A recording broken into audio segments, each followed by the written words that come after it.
ओम शांति। सुनते हैं आज की मीठी मुरली। मीठे प्राण प्यारे बाप दादा से बाबा कह रहे हैं, मीठे बच्चे, पाप से जीवन मुक्ति का वर्षा प्राप्त करने के लिए माया के सर्व बंधनों से मुक्त बनो। यहाँ के जीवन मुक्त ही वहाँ जीवन मुक्ति पद पाते। इस दुनिया में कलयुग में सारे बंधन माया के बंधन, सत्य व त्रेता में सत्य बंधन, वहां पर माया नहीं। इसलिए सबका एक दूसरे से सत्य व्यवहार है, सत्य प्रेम है। लेकिन यहाँ पे माया का व्यवहार, माया का प्रेम ट्रू नहीं। पति पत्नी बच्चा, हर को कुछ ना कुछ चाहिए। बिना चाहत के रिश्ता नहीं। जब इंसान शादी करता है आज की डेट में, तो भी सोचता है कि मेरी पत्नी आएगी, खाना बनाएगी, प्रेम देगी। वो ये नहीं सोचता है कि ये बिल्कुल निर्विकारी प्रेम है। ऐसा नहीं, निर्विकारी प्रेम हो नहीं सकता। तो इसीलिए यहाँ का सारा रिश्ता जो है वो बंधन है, और वहां का सारा रिश्ता संबंध है। संबंध और बंधन अलग अलग। तो बाबा कह रहे हैं कि अगर जीवन मुक्ति का वर्षा प्राप्त करना है तो इस माया के बंधन से मुक्त बनना, यानी कि यहाँ पे रहते हुए उस बंधन में बंध के काम नहीं करना है कि ये अच्छा व्यवहार करे तो ही मेरी खुशी है। उस बंधन से मुक्त हो जाना कि नहीं, मेरा सारा संबंध परमात्मा से, उससे हमको एक्सपेक्ट करना है, यहाँ के लोगों से नहीं। क्योंकि यहाँ के लोग से एक्सपेक्ट किए तो हम बंधन में हो गए, वहां से एक्सपेक्ट किए तो यहाँ से मुक्त हो गए। तो प्रश्न है, इस ज्ञान का बीज अविनाशी है, कैसे? तो उत्तर है, इस ज्ञान से सूर्यवंशी और चंद्रवंशी राजधानी स्थापन होती है। वह राजधानी बहुत बड़ी है। जो आत्माएं एक बार भी ज्ञान ले लेती है, भल बीच में छोड़कर चली जाए, फिर वह अंत में आ जाएंगी। जो भी छोड़कर ज्ञान ली है लेकिन छोड़कर चली गई हैं, वो सब वापस आएंगी, क्योंकि उन्हें भी राजधानी में आना ही है। जिसमें थोड़ा भी ज्ञान का बीज पड़ा है वह आ जाएगा, जा नहीं सकता। यह बात ही ज्ञान को अविनाशी सिद्ध कर दे। जैसे कोई मेडिकल प्रोफेशन में एक बार छोड़ के चला जाए तो वापस नहीं आ सकता। तो दुनिया का ज्ञान विनाशी है, खत्म हो जाता है। एक बार कोई स्कूल में पढ़ रहा है और वो अपना पढ़ाई लिखाई छोड़ दे तो सब कुछ भूल भाल जाएगा, विनाश हो जाएगा उस ज्ञान का। लेकिन ये ज्ञान जो है अविनाशी है, उसके अंदर बीज पड़ गया तो वापस वो आएगा, वो बीज रहेगा उसके अंदर, उसको वापस लाएगा। आज का गीत है, भोलेनाथ से निराला कोई और नहीं। बच्चे अब अपने भोलानाथ प्राणेश्वर के सम्मुख बैठे और अच्छी रीति जानते हैं कि इस बेहद के मालिक भोलानाथ से हमको फिर से स्वर्ग का वर्षा मिल रहा है। बुद्धि वहां चली जाती है, बरोबर बाप द्वारा ही हम बाप के घर जाते। बाप बुलाने आए, जैसे साजन सजनी को बुलाने आए। एक साजन आकर सब सजनियों को गुलगुल बनाते, हम लोग को प्यारा बनाते, गुलगुल बनाते, क्योंकि हम सब कांटे बन गए एक दूसरे को दुख देने वाले। उसका नाम ही है पतित पावन, उसका नाम है बबुल नाथ। परंतु बच्चे बाप को भूल जाते हैं।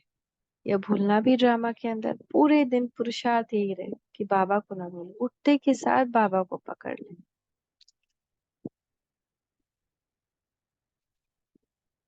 बाप आकर सभी राज समझाते हैं। तुम लकी सितारों का मर्तबा बाप से भी ऊंच है। जैसे बाप ब्रह्मांड का मालिक है, वैसे तुम भी ब्रह्मांड के मालिक हो, क्योंकि जब बाप ब्रह्मांड का मालिक है तो बेटा तो हुआ ही ब्रह्मांड का मालिक।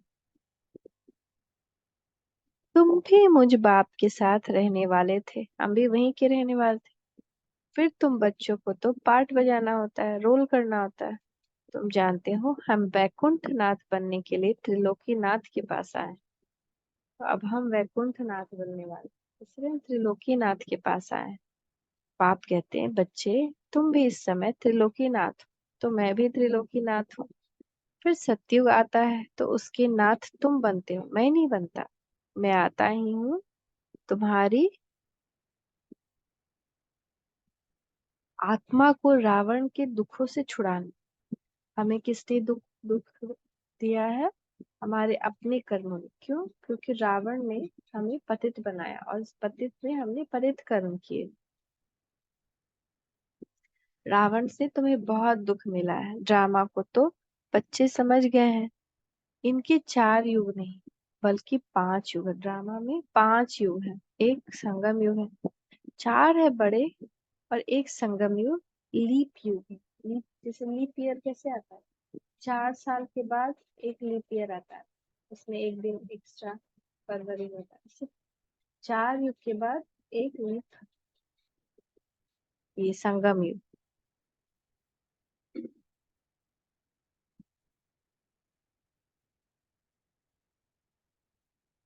यह नॉलेज भी बच्चों के ध्यान में होनी चाहिए, क्योंकि ज्ञान सागर के तुम बच्चे बने हो। भक्ति मार्ग में उसकी महिमा की जाती है। तुम ज्ञान के सागर, शांति के सागर हो। बाबा हमको अब कह रहे कि हम भी तो बाबा के जैसे ही है ना। मास्टर ज्ञान के सागर, भक्ति शांति, यह महिमा फिर वैकुंठ नाथ की नहीं होती। हम ज्ञान के सागर नहीं, हम तो मास्टर ज्ञान के सागर होंगे। उन्होंने उनको फिर कहा जाता है सर्व गुण संपन्न 16 कला। देवताओं को कहा, ये नहीं कहा जाता कि आप शांति के सागर हो, ज्ञान के सागर हो। बाबा को कहा जाता है और देवताओं को कहा जाता है सर्व गुण संपन्न 16 कला संपन्न। इस कलयुग में तो होते नहीं देवता, तो जरूर कोई बनाने वाला आया होगा। तो स्वर्ग के मालिक सिर्फ तुम ही बनते हो। तो इसीलिए देवताओं की जब पूजा करते हैं, जैसे दुर्गा की मूर्ति बनाते हैं, फिर भसान करते हैं, क्योंकि जितने भी हैं हम लोग वापस सागर में से जाकर मिल जाते हैं। अभी दुर्गा शक्ति सबका रोल होता है और फिर हम लोग कहाँ चले जाते हैं? सागर में मिल जाते हैं, यानी परम धाम में चले जाते हैं। इसलिए दुर्गा सबकी मूर्ति बनाते हैं, उनकी पूजा करते हैं, उसका भसान। ब्रह्मा विष्णु शंकर जो सूक्ष्म वतनवासी देवताएं हैं, उनको भी युगल दिखाते हैं, प्रवृत्ति मार्ग दिखाने के लिए। तो स्वर्ग भी यहाँ ही होता है।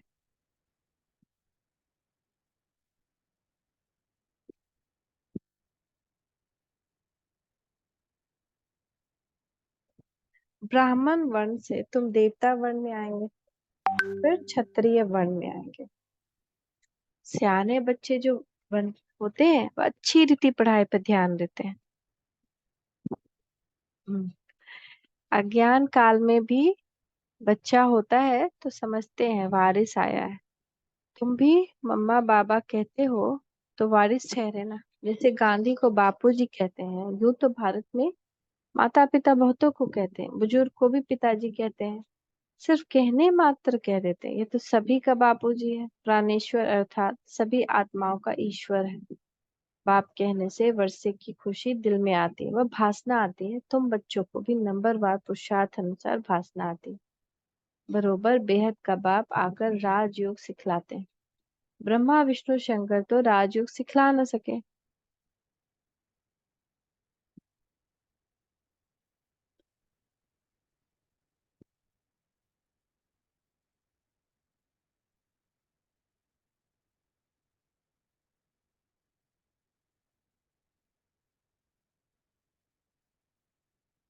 भगवान उवाच, देवी देवताएं हैं दैवी गुण वाले मनुष्य।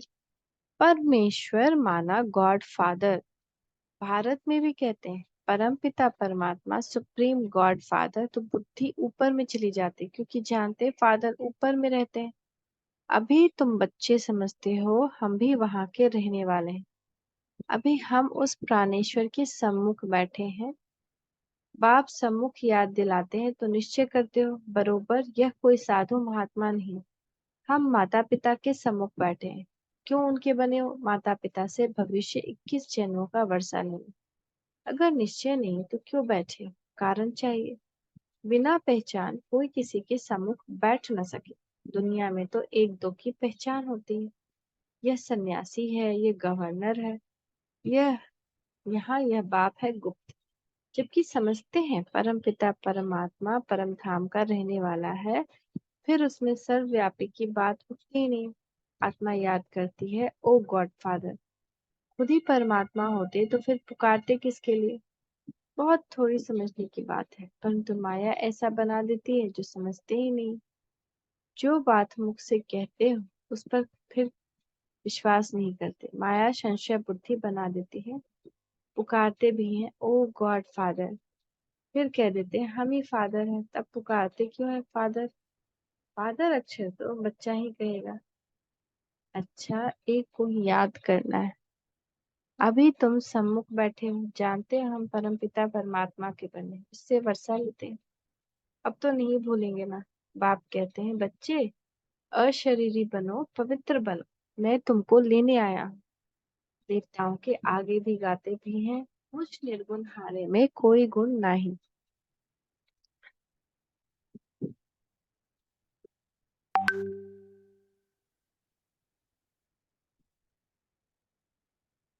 देवताओं की महिमा गाते हैं, अपने को नीच पापी समझते हैं, तो जरूर पहले संपूर्ण निर्विकारी दुनिया थी। उसको स्वर्ग शिवालय कहा जाता था। शिव बाबा का स्थापन किया हुआ स्वर्ग भारतवासी जानते भी हैं। स्वर्ग होता है परंतु भारत स्वर्ग था। आदि सनातन देवी देवताएं राज्य करते थे, यह भूले हुए हैं। कोई मरता है तो कहते हैं स्वर्ग पधारा। स्वर्ग तो होता है ये सत्युग में, कलयुग में थोड़ी होता है। जब अखबार में लिखते हैं स्वर्ग पधारा, तो तुम पूछो स्वर्ग होता कहाँ है। समझते हैं परम धाम में परमात्मा के पास वही स्वर्ग है। या तो कहते हैं निर्वाण धाम गया, या फिर कहते हैं ज्योति ज्योत समाया। अक्षरों का कितना फर्क है। उसको कहा जाता है ब्रह्म महातत्व।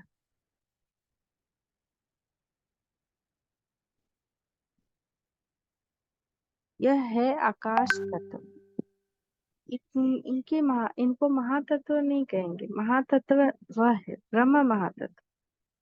ब्रह्मांड जहाँ हम आत्माएं अंडे में सल रहती हैं, बाप भी वहां रहते हैं। उसको परम धाम कहा जाता है। बाकी ब्रह्म में कोई लीन नहीं हो सकता। बच्चों को बहुत पॉइंट समझाई जाती है, जबकि सम्मुख बैठे हो भक्त भगवान को ढूंढते रहते हैं। तुम जानते हो भक्ति मार्ग में सबसे जास्ती भक्ति कौन करते हैं। जरूर जो पहले पूज्य थे वही फिर पहले पुजारी भक्त बनते हैं। ये सिर्फ तुम बच्चे जानते हो, गाते भी हो, आप ही पूज्य आप ही पुजारी। परंतु वह समझते हैं परमात्मा बाप खुद ही पूज्य पुजारी बनते हैं, तो ये रॉन्ग है। बाप आकर बच्चों को उच्च महिमा लायक बनाते हैं, परंतु सभी को स्वर्ग की जीवन मुक्ति नहीं मिलेगी। जीवन मुक्ति मिलेगी तब जब माया के बंधनों से मुक्त होंगे। जीवन मुक्त अर्थात माया के बंधन से मुक्त, ऐसे नहीं कि सभी सतयुग में आए। सतयुग में तो वही आएंगे जो राजयोग सीखते हैं। ज्ञान मार्ग में कितने बंधनों से निकलना पड़ता है। मीरा को कोई इतने बंधन नहीं थे। वह सिर्फ कहती थी श्री कृष्ण से मिलना है, इसलिए पवित्र बनोगे। तुमको तो श्री कृष्ण पुरी में जाना। वह मीरा थी भक्त शिरोमणि, तुम हो विजय माला शिरोमणि। तो विजय माला पूजी जाती है, भक्तों की माला कोई पूजी नहीं जाती। तो भारत को स्वर्ग बनाते हैं उन्हों की माला पूजी जाती है। भक्त तुम बच्चों की माला को पूजते हैं। पहले है रुद्र माला, फिर विष्णु की माला बनती है। यह कोई नहीं जानते कि माला किसकी बनी हुई। सिर्फ माला सिमरते रहते हैं। अभी तुम भक्तों की माला तो नहीं सिमरेंगे। भक्त तुम बच्चों की माला सिमरते हैं। तुम जानते हो हमारी विजय माला बन रही है, फिर हम ही खुद पुजारी बन माला फेरेंगे। तुम राज्य भी करते हो, फिर जाकर सबसे पहले तुम ही माला फेरेंगे। सबसे पहले हम ही भक्त बनकर माला फेरेंगे, तुम्ही से फिर भक्ति और भी सीखेंगे। तुम विश्व को स्वर्ग बनाते हो। बाप राजयोग सिखलाते हैं जिसका नाम गीता रखा है। धर्म शास्त्र का नाम तो चाहिए। भला ज्ञान प्राय लोप हो जाता है, परंतु शास्त्र तो बनेंगे ना। शास्त्र बनाए उनका नाम श्रीमद् भगवान गीता रखा है। भक्ति मार्ग के लिए गीता बनाते हैं। वह गीता कोई ज्ञान मार्ग के लिए नहीं है। कितनी गीताएं सुनाते रहते हैं। ऐसे कभी नहीं कहते कि तुमको राजयोग सिखाते हैं। कहेंगे भगवान राजयोग सिखा कर गया था, फिर उसके शास्त्र बैठ पड़ते हैं। अब भगवान द्वारा सम्मुख वही गीता सुनकर हम स्वर्ग के मालिक बनते हैं। बाप कहते हैं मैं तुम बच्चों को एक ही बार राजयोग सिखलाए 100 राजाओं का राजा बनाने आया हूँ। जब तक सदगति देने वाला ना आए तब तक भक्ति मार्ग की महिमा जरूर चलेगी। जो कल पहले आए होंगे वही आकर सुनेंगे। अर्जुन तो बहुत बनने वाले हैं। सूर्यवंशी, चंद्रवंशी राजधानी स्थापन हो रही है तो कितने आएंगे, इसलिए ज्ञान का विनाश नहीं होता। साहूकार, प्रजा, साधारण प्रजा, नौकर चाकर आदि भी चाहिए ना। कितनी बड़ी राजधानी स्थापन होती है, मनुष्य थोड़ी जानते हैं कि कैसे सत्युग की राजधानी स्थापन होती है। अगर ये जान जाए तो सुनाए, बाप को ही भूल गए हैं। निराकार शिव भगवान वाच के बदले श्री कृष्ण भगवान वाच लिख दिया है। शिव जयंती के बाद फट से श्री कृष्ण जयंती आती है। वह श्री कृष्ण है वैकुंठ नाथ। यह बैठ तुमको, यानी बाबा बैठ तुमको वैकुंठ नाथ बनाते हैं। श्री कृष्ण को फिर द्वापर में ले गए। कितना भारत के ज्ञान का सूत मूंझा हुआ है। अब अच्छी रीति धारण कर नॉलेजफुल बनना है। हम कितने मार्क्स में पास होते हैं? अभी पास होंगे तो कल्प कल्पांतर होंगे। गृहस्थ व्यवहार में रहते पढ़ना है। ऐसे तो कहाँ भी होता नहीं जो बूढ़े बुढ़िया, स्त्री पुरुष बहू आदि सब आकर एक साथ पढ़े। शास्त्र भी ऐसे नहीं पढ़ते। माताओं को तो कहते हैं तुमको शास्त्र पढ़ना ही नहीं है, पुरुष ही पंडित बन पढ़ते हैं। यहाँ देखो कौन कौन पढ़ते हैं, कैसी कैसी बुढ़िया आती हैं, वंडर है ना। गृहस्थ व्यवहार में रहते कमल फूल समान पवित्र रह, ये राजयोग सीखना है। गॉड फादरली स्टूडेंट बनना है। इसका नाम ही है ईश्वरीय ब्रह्मा कुमारियों का नॉलेज। ईश्वर ब्रह्मा द्वारा पढ़ा रहे हैं। ब्रह्मा कोई विष्णु की नाभि से थोड़ी निकला है। यह तो परम पिता परमात्मा की नाभि ही कहेंगे। बीज रूप तो शिव बाबा है ना, उनसे ब्रह्मा विष्णु शंकर निकले। तीनों का अर्थ ही अलग अलग है। अभी तुम बच्चे समझते हो। बरोबर विष्णु को हमेशा लक्ष्मी देते हैं। नर नारायण का मंदिर है तो उनको भी चतुर्भुज बनाते हैं। नारायण होगा तो उनके साथ लक्ष्मी जरूर होगी। नर नारायण, नारी लक्ष्मी। नर नारायण को चार भुजा देते हैं। नारायण को अलग, लक्ष्मी को अलग, तो दो दो भुजा देनी चाहिए। ऐसा कायदे अनुसार मंदिर बनाना चाहिए, परंतु बेचारे नर नारायण के मंदिर से कुछ भी समझते नहीं। नर नारायण के साथ लक्ष्मी भी देते हैं। दीपमाला में महालक्ष्मी की पूजा करते हैं। माताओं की कितनी महिमा है। जगत अम्बा की बड़ी महिमा है। अम्बा बड़ी मीठी लगती है क्योंकि कुमारी है और यह है अधर है। तो कुमारियों का भारत में बहुत मान है और हम हो गए अधर कुमारियां, क्योंकि आधा सीढ़ी का विकार में चढ़ के फिर उतरते हैं, तो इसीलिए अधर कुमारी। तो कुमारियों का भारत में बहुत मान है। अर्ध कुमारी मंदिर भी है ना। वैष्णो देवी में पहले अर्ध कुमारी मंदिर और फिर वैष्णो देवी, तो वैष्णो देवी सबसे पवित्र हो गई, उससे पहले अर्ध कुमारी। परंतु महत्व को जानते नहीं। जगत अम्बा का बहुत मान है, बाप का इतना नहीं है। बाप ने आकर माताओं को ऊंच उठाया, तो क्या कहते हैं, इस अर्ध कुमारी की गुफा से गुजरो तो सब पाप कट जाएंगे। तो हम ही अभी पाप काटते हैं, सबको पवित्र बनाते हैं ज्ञान गंगा बन करके, तो अर्ध कुमारियों की पूजा होती है।